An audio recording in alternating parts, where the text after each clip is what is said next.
Hello guys and welcome back to TNT Madness. Today I'm going to be showing you the smallest hybrid cannon in Minecraft. So currently I've made the smallest hybrid cannon in Minecraft while still trying to make it as accurate and useful as possible. So I think I've done a relatively successful job, and as you can see it is really small. It technically fits in a 5x4 area, but there are a few blocks that don't actually use any space, so that can make it slightly smaller if you count that. So this thing is really powerful. It does everything that a normal hybrid can does. It's very accurate. It just uses a lot less space and a lot less resources than a normal cannon would, as you can see by how small it is. So this thing's great and all, and it uses some really clever techniques that extend redstone length and all sorts of stuff like that, so you can get the most out of your hybrid cannon while still having it in a small space. So let's take a look at this thing in action.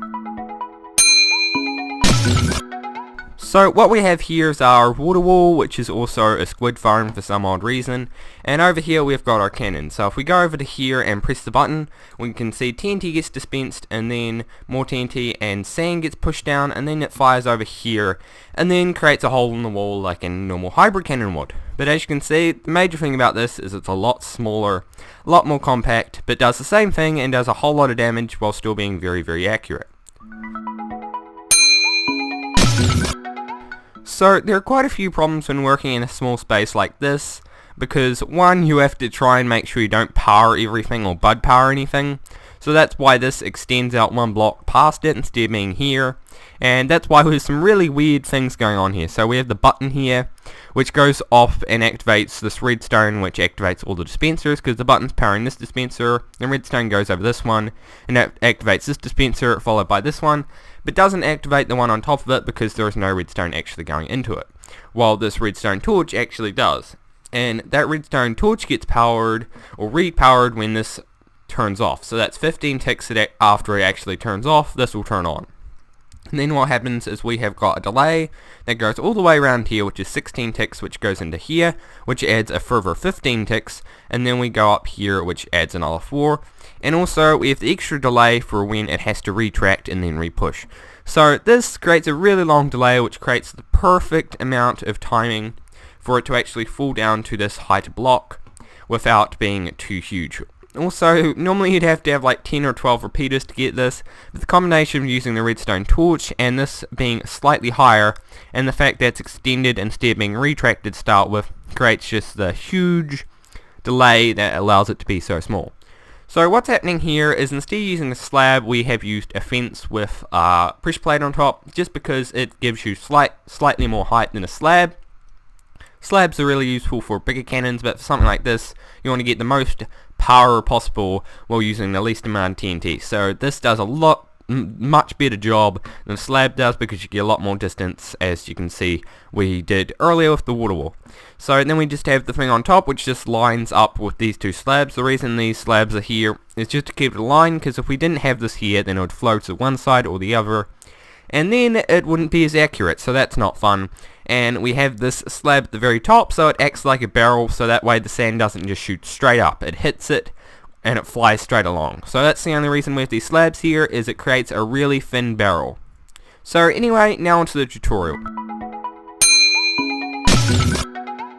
So what you're going to need is a 4x3 area with one block sticking out, but since we're being technical, you actually need a 5x4 area, and the glass just represents where there are no blocks, and the white stained glass just represents where your frontier cannon is going to be, and where the blocks you're going to need for your barrel, and that is going to be.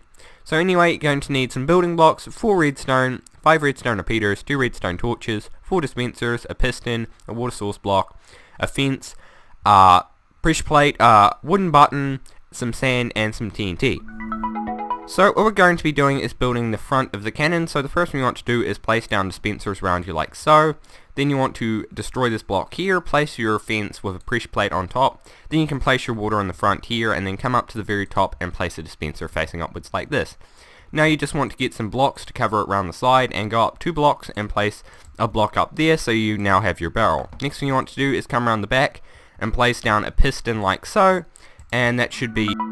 So now that we have the base done, we can start doing the redstone. So what you want to do is place a button here with a redstone torch on top of it, with redstone going all the way along the back dispensers like so. Then after that, you're going to place a repeater here set to 4 ticks delay, and it'll send the output from the button that goes into it. Then you want to place a block here, here, and a block facing upwards like so, and another block here and here. So what you want to do now is continue the line going all the way into this block over here. Then you want to place a redstone torch on top and a redstone repeater on the outside like so, and then you can start placing your sand on top.